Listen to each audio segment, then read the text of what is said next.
दोस्तों एक खूबसूरत लड़की जो कि वह बहुत ही खूबसूरत थी दोस्तों। तो वह लड़की दौड़े दौड़े रेलवे लाइन की ओर जा रही थी दोस्तों। पता नहीं उसको क्या हुआ था, परंतु वह रेलवे लाइन की ओर जा रही थी। जब वह रेलवे लाइन की ओर जाती है और वहां पे जाकर के खड़ी हो जाती है दोस्तों, और अपना जान देने के लिए व्याकुल हो जाती है। तो दोस्तों कुछ देर के बाद उधर से जब ट्रैक पे लाइन पे ट्रेन आता है, रेलवे लाइन पे लड़की खड़ी थी, तो उधर से जब ट्रेन आता है तो लड़की को मारता ऐसा चपेटा, तो लड़की जाकर के रेलवे लाइन के साइड में गिर जाती है और वह बेहोश हो जाती है। तो दोस्तों कुछ देर के बाद उस ट्रैक के साइड से एक साधु गुजर रहा था दोस्तों। अचानक वो साधु का नज़र उस लड़की पे पड़ता है। तो दोस्तों उस लड़की को देखने के लिए साधु उसके पास पहुंच जाता है। जब वह साधु उसके पास पहुंचता है तो देखता है कि यह लड़की बेहोश पड़ी हुई है दोस्तों। वह साधु घबरा जाता है। उसके बाद वह देखने लगता है दोस्तों। कुछ देर देखने के बाद वह साधु उस लड़की को उठा करके अपना आश्रम ले जाता है दोस्तों हम लोग जानेंगे कि आज की कहानी में कि इस लड़की के जीवन में क्या दुख तकलीफ था, क्या कष्ट था दोस्तों, क्या परेशानी था, जो ये लड़की इतना खूबसूरत होने के बावजूद भी इस लड़की जान देने के लिए रेलवे लाइन की ओर आई थी। तो दोस्तों आज की कहानी इसी के बारे में जानने वाले हैं। तो दोस्तों आज की कहानी ना बहुत ही मस्त कहानी है दोस्तों। तो आप लोग पूरा कहानी को अंत तक सुनिएगा और आप लोग को बहुत मजा आने वाला है दोस्तों। आप लोग से एक अनुरोध है, अगर आप लोग मेरे चैनल पे नए होंगे तो मेरे चैनल को सब्सक्राइब कर ले और वीडियो को लाइक कर दे, ताकि मेरा अंदर हौसला बना रहे दोस्तों और आप लोग के लिए कहानी नई नई लाते रहे। तो दोस्तों देर ना करते हुए शुरू करते हैं कहानी। दोस्तों एक बहुत ही बड़ा गांव में एक बहुत बड़ा विधायक रहता था दोस्तों। वह विधायक पैसे और दौलत के मामले में बहुत ही बड़ा था दोस्तों, और वह इसके पास धन संपत्ति की कोई कमी नहीं। परंतु वह विधायक का एक लड़की होती है दोस्तों। वह लड़की उसका बहुत ही खूबसूरत थी और जवान भी हो गई थी शादी करने के लायक। तो दोस्तों विधायक का इसका टेंशन सताने लगता है कि अब मेरा बेटी जवान हो गई है, तो इसके लिए लड़का क्यों ना खोजा जाए और अपना ही लेवल का खोजा जाए। मैं जिस तरह पैसे वाला हूँ, इतना इज्जत दौलत शोहरत जितना मेरे पास है, मेरा दामाद के पास भी होना चाहिए। इसी बात को लेकर के वह इधर उधर लड़का खोजने लगता है अपना बरादरी का दोस्तों। तो दोस्तों कुछ दिन खोजने के बाद उस विधायक को एक लड़का मिल जाता है जो उसी का पद का लेवल था दोस्तों। पैसे मामले में, इज्जत शोहरत के मामले में उसी विधायक का लेवल का था दोस्तों।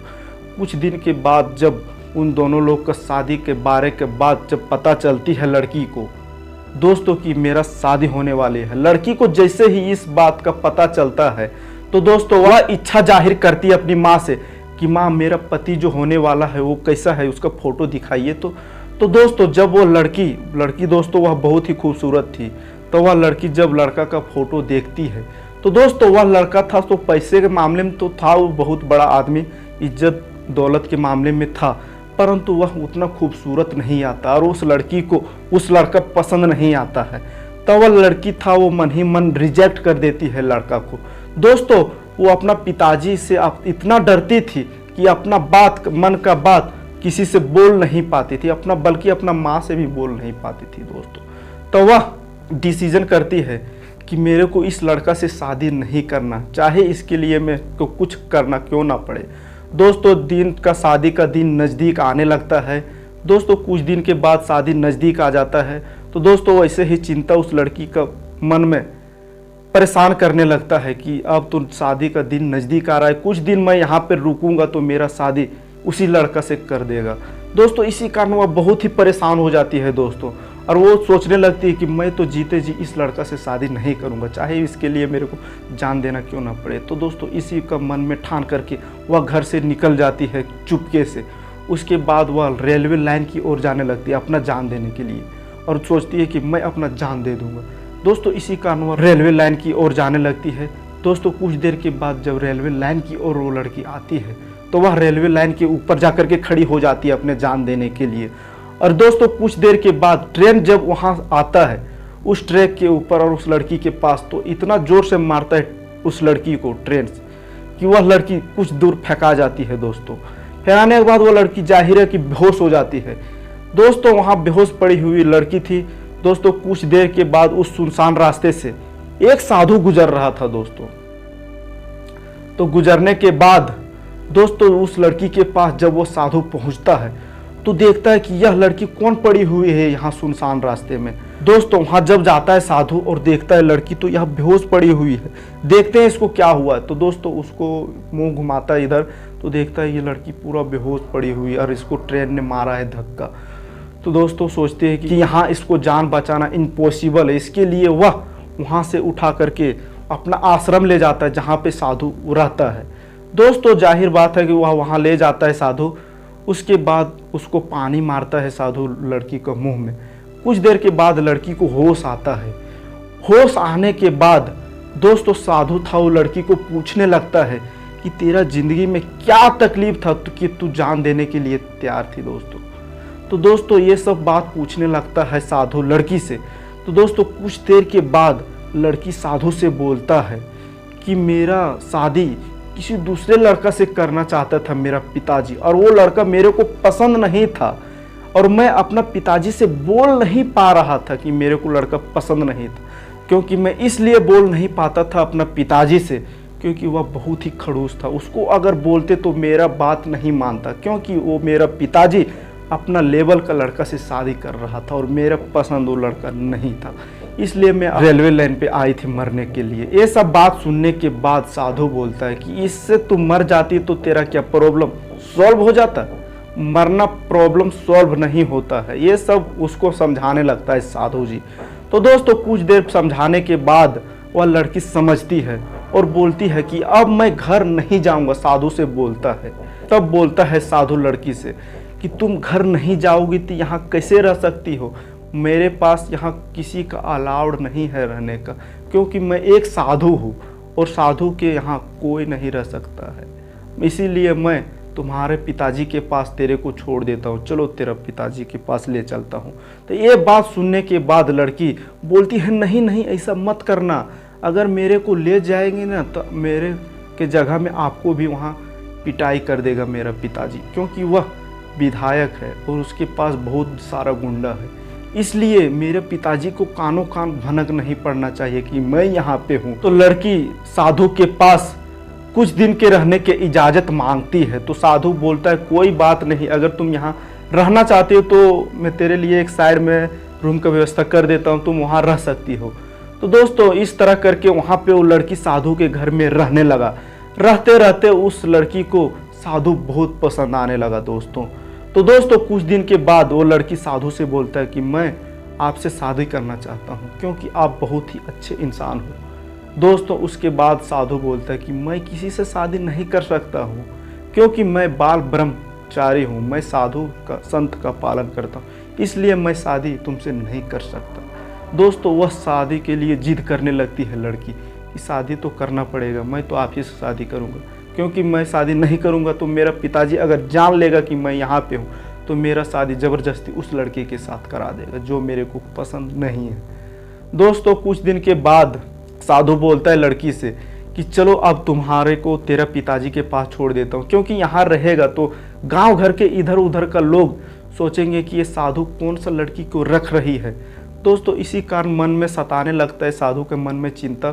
तो वह फाइनली डिसीजन करता है कि मैं इस लड़की को इसका घर पहुंचा देंगे। दोस्तों कुछ दिन के बाद ऐसा ही होता है, वह साधु था वो उसका पिताजी विधायक को फ़ोन करता है, उसका नंबर लेता है लड़की से और विधायक के पास फ़ोन करता है साधु और बोलता है कि विधायक जी आपका बेटी मेरे पास है, जो कि मैं इस जंगल में रहता हूँ, एक साधु हूँ, उसी जगह पे आ जाइए, मैं वहीं पे आपका बेटी लौटा दूँगा। दोस्तों वह विधायक उस साधु के पास पहुंचता है जहां उसका आश्रम रहता है। जाने के बाद उस विधायक साधु से बोलता है कि कहाँ है मेरे बेटी। उसके बाद साधु बोलता है ये आपका बेटी लीजिए। दोस्तों विधायक के मन में साधु के प्रति डोट बढ़ जाता है कि मेरा बेटी इसके पास इतना दिन से क्या कर रही थी, पता नहीं अंदर ही अंदर क्या गुल खिलाता होगा साधु मेरा बेटी के साथ। तो दोस्तों इसी मन में ईर्ष्या लेकर के वो विधायक जी उसको मन में मन घूमने लगता है और वो डोट करने लगता है दोस्तों कि मेरे बेटी के साथ साधु कुछ न कुछ तो ज़रूर किया होगा, इतना दिन इसके पास था 1 महीना से, तो इसके साथ वैसे तो रह नहीं सकता, कुछ तो ज़रूर किया होगा। इसीलिए वह जब घर आता है तो अपना जो उसका गुंडा रहता है, विधायक के पास जो गुंडा रहता है, उस गुंडों से बोलता है विधायक कि जाओ जो उस आश्रम में एक साधु रहता है उसको मारना है। तब गुंडे बोलते कोई बात नहीं, ठीक है, एक दिन जाएंगे उसको टपका देंगे वहीं पे। तो दोस्तों जो उसका विधायक का बेटी थी वो एक दीवार के बगल से सुन रही थी कि ये मेरा पिताजी उस साधु के बारे में क्या बोल रहा है। दोस्तों वह लड़की सोचने लगती है कि वो इतना अच्छा इंसान था, वो मेरा जान बचाया और मेरा पिताजी उसी का जान लेने पे तुला हुआ है। तो दोस्तों ऐसा होने नहीं देने चाहती थी वो लड़की, और वह लड़की फाइनली डिसीजन करती है कि मेरा पिताजी तो एक जल्लाद है, क्योंकि एक अच्छा खासा इंसान को जान से मार देना चाहता है। तो दोस्तों वह लड़की डिसीजन करती है कि अब मेरे को इस घर में अब बिल्कुल ही नहीं रहना है, चाहे इसके लिए मेरे को जहाँ जाना पड़े चलेगा। तो दोस्तों वह लड़की रात को निकलती है और उस साधु के पास पहुँच जाती है। दोस्तों जब वह लड़की उस साधु के पास पहुँचती है तो लड़की बोलती है साधु से, आप मेरे पिताजी के पास मेरे को छोड़ करके आप बहुत ही बड़ा गलती कर दिए हैं। साधु बोला कैसे? बाद लड़की बोलती है कि आप मेरे पिताजी के पास छोड़े तो मेरे के पिताजी में दिमाग में क्या क्या चल रहा है, उसके लिए आपको मारने के लिए आपको ना गुंडा लोगों को इजाज़त दे दिया है, कब वो लोग आके आपको मार दे कोई गारंटी नहीं है। तो दोस्तों ये सब बताने के बाद साधु को समझ में आ जाता है। उसके बाद लड़की से बोलते कि क्या किया जाए अब? तो लड़की बोलती है कि जितना जल्दी हो सके आप जितना सामान है यहाँ से आप जितना सामान पैक करना चाहते हैं पैक करके और हम लोग दूसरा जगह पे निकलेंगे, क्योंकि यहाँ पे रुकेंगे तो मेरा पिताजी आकर के पिताजी का गुंडे आकर के मैं हम लोग पे कब हमला कर दे, कब आपको मार दे, कोई गारंटी नहीं। इसलिए जितना जल्दी हो सके जल्दी जल्दी सामान पैक करते हैं और चलते हैं निकल के यहाँ से दूसरे जगह पे। दोस्तों वैसा ही करता है साधु और उस लड़की पटापट करके वहाँ से सारा सामान समेट लेते हैं और रेलवे स्टेशन की ओर पहुँच जाते हैं। पहुँचने के बाद वह रेलवे स्टेशन से पहुँच करके काशी चला जाते हैं। दोस्तों वह लड़की भी ठान लेती है कि अब मेरे को इसी के साथ रहना है, साधु संत वाला ज़िंदगी मेरे को अब इसके साथ इस साधु के साथ गुजारना है और इसी के भगवान के भजन सुमरन करके इसके साथ अब रहना है।